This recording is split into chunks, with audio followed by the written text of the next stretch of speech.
This is Cynthia Cortez, and this is my cultural mapping project for the community called Little Palestine, also known as Bridgeview, Illinois.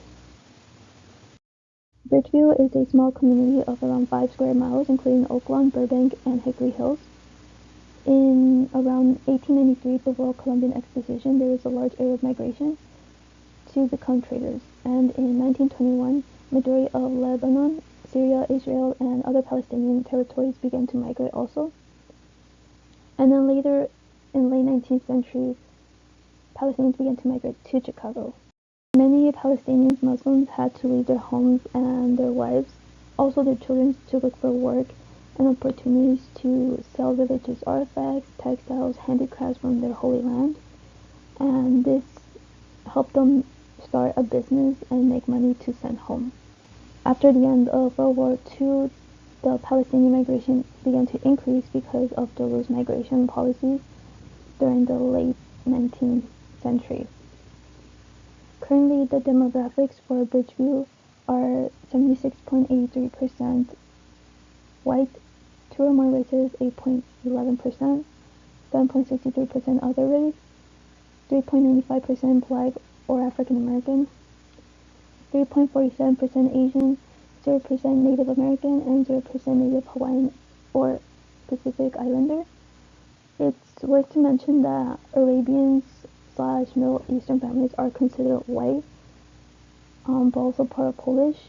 It is important to know that the race term white has a connotation of being European white versus the reality of being a diverse cultural group. A little history about the neighborhood Little Palestine in Bridgeview, Illinois is in the 1970s there was around 20% of all small groceries and liquor stores in Chicago were owned by a lot of people who migrated from Palestine. They formed a concentrated residential communities around Gage Park, Chicago Lawn, and they spread from the south to the west. And then in the 1980s, many families moved to the southwest suburbs of Burbank, Oaklawn, Hickory Hills, Bridgeview, Alsip, and Palos Hill, and this helped form a bigger community. One of the key history facts about the neighborhood is the historical roots of Bridgeview, Illinois began by highlighting the Native American artifacts and settlements that were noted in the 1830s. By 1870, German and Italian settlers began to move for agricultural purposes in Bridgeview. In 1947, the population was about 500 residents, and by that time, the name Bridgeview was voted instead of the name Oquito, but Oquito is still held a location in Bridgeview today. But from 1957 to 2000, the population grew from 3,600 to 15,335. In 1960, there was the build of the Indian Harbor Belt Railroad that is held today around the neighborhood. In 1981, there was a group that was formed called Islamic Social Club, which then in 1984, they made a mosque that still stands today. And then in 1993, the Muslim American Society nonprofit organization was developed. This is one of the public schools in Bridgeview, Illinois, called Indian Spring School District. It is grades from kindergarten to 6th grade. The total enrollment today is 414 students. It's ranked 734th in Illinois elementary schools, and the student-teacher ratio is 12:1. Statistics about the school is that 17% of the students score are above the proficient level for math, and 32% score are above the level for reading. The school's minority student enrollment is 48%. The population is made up of 46% female students and 54% of them are male. And the school has about 45% economically disadvantaged students.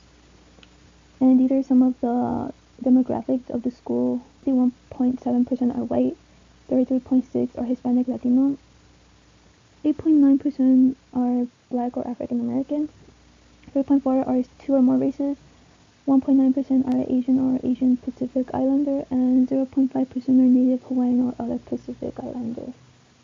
I would say that looking at the school's website or page of the district is a bit confusing to navigate, as there are many links to many different sections such as the lunch or breakfast menu, the book fairs.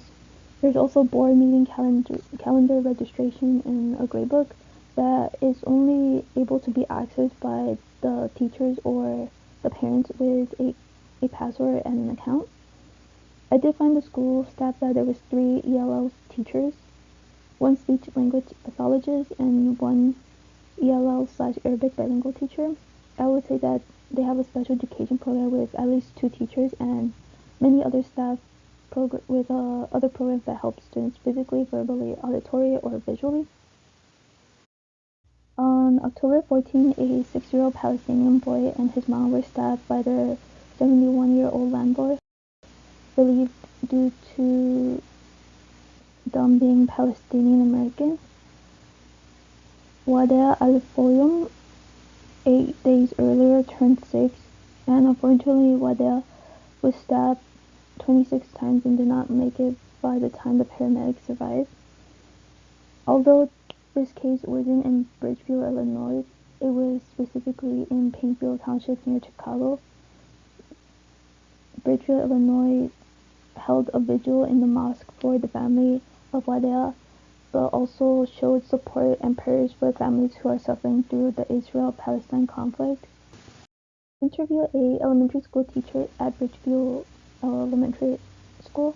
She mentioned she feels very welcome and that many students and teachers would also feel the same way, as she doesn't experience any form of racism or discrimination, as the school is mixed with Muslims, Middle Eastern families, and other families from different cultures and backgrounds. She also mentioned that the school has helped families become more united by hosting events through the school year or having families and the children have fun during those events. She's very comfortable speaking her native language to her students in the neighborhood, as she says that she tries to minimize English as much as she can. Although new families have become uncomfortable at first when coming to the schools, every day Bridgeview schools and the community are changing for the better, as the school continues to have meetings to have a American cultural and other cultures coexist better, which has great impact on the new families and members of the community. I lived a 9-minute drive away from Bridgeview about 8 years and still will be a few more years. I am shocked at myself. I never bothered to research about the history of communities that lies within Chicago, and I'm excited and happy to have learned about the history of Chicago neighborhoods, especially Little Palestine and Bridgeview. I enjoyed this project more than I expected to. I can talk about the connections and history to my parents, siblings, as they now learn something new. I now start to question what else can I learn from my hometown. I go to Bridgeview for the dentist appointment or even for work sometimes, and now I'm excited to look more in depth for architectural designs or any history in Chicago. So looking at the demographics of Bridgeview, I would say it has been working on creating amazing inclusivity community. I now ask myself, how would families react to many other students' families, or what activities or events can bring a whole community of fully diverse families to collaborate with others. I have so many ideas of how I can support and create community of members full of diverse cultures and languages to promote ideas or actions to celebrate and acceptance, especially with time of many people grieving and coming together with all the constant war. More than ever, I do believe in the new beginning and force that communities have to come together to support one another. Bridgeview, Illinois is a very diverse community and supports multiculturalism. There are many families who speak different languages and come from different cultures, There are many fun activities and places you could go to Bridgeview, such as supermarkets where there's many diverse and different food options, or even restaurants from communities cultural.